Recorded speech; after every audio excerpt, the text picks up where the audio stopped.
ঊনকোটি জেলার ফটিকরায়ে সমাপ্ত হলো প্রথমবারের মতো শুরু হওয়া রাত্রিকালীন ক্রিকেটের আসর। গত 5 মার্চ থেকে ফটিকরায় ক্রিকেট প্রিমিয়ার লিগের উদ্যোগে ফটিকরা দ্বাদশ শ্রেণী বিদ্যালয়ের মাঠে শুরু হয়েছিল এই ক্রিকেটের আসর।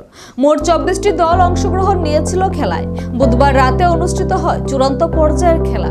টপ ভিউ 1 কৈলাসহর এবং আইসি ফটিকরায় এই দুটি দল মুখোমুখি হয় খেলায়। টসে জিতে ফিল্ডিং করার সিদ্ধান্ত নেয় টপ ভিউ 1 দল। খেলার শেষ 3 উইকেটে হাতে রেখে 73 রানে জয় হাসিল করে কৈলাসহর টপ ভিউ দল, জানিয়েছেন খেলা কমিটির সভাপতি সুমন দাস। চূড়ান্ত খেলায় উপস্থিত ছিলেন এলাকার বিধায়ক তথা মন্ত্রী সুধাংশু দাস, ঊনকোটি জেলা পরিষদের সভাধিপতি অমলেন্দু দাস, কুমারঘাট পঞ্চায়েত সমিতির চেয়ারপারসন সুমতি দাস সহ অন্যান্যরা।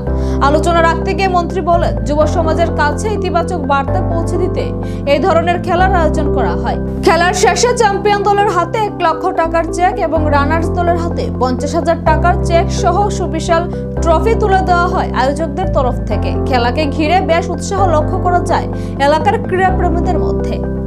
স্কুল ময়দানে আমরা নাইট ক্রিকেট টুর্নামেন্ট করতে পারছি এবং আজকে তার সমাপ্তি হবে। আমি বিশ্বাস করি গত প্রায় 25-30 দিন যাবত এই মাঠে অনেক আনন্দ এখানকার স্থানীয় লোকরা পেয়েছেন এবং খেলাকে কেন্দ্র করে যে উত্তেজনা এবং যে আনন্দ আমরা এখানে দেখেছি, যে ক্রিকেট এনথুসিয়াজম আমরা এখানে দেখেছি, এটা সত্যি আমাদেরকে অনেক বেশি উৎসাহিত করেছে এবং অনুপ্রাণিত করেছে। আমরা সর্বদাই চেষ্টা করি যুবকদের মধ্যে একটা পজিটিভ মেসেজ পৌঁছে দেওয়ার জন্য। তার কারণেই খেলা মেলার আয়োজন আমরা সর্বদাই করার চেষ্টা করি। আপনারা সবাই জানেন এই মাঠেই আমাদের সবচেয়ে বড় টুর্নামেন্ট, বিশেষ করে ফুটবল টুর্নামেন্ট আমরা করে থাকি।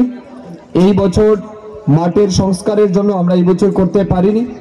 আগামী বছর এই মাঠে আরও বড় মাপের ফুটবল টুর্নামেন্ট হবে, যেটা আমাদের অটল স্মৃতি ফুটবল টুর্নামেন্ট, সেটা আমরা করব। এবং এমন ক্রিকেট টুর্নামেন্টও আগামী দিন আরও হবে এখানে।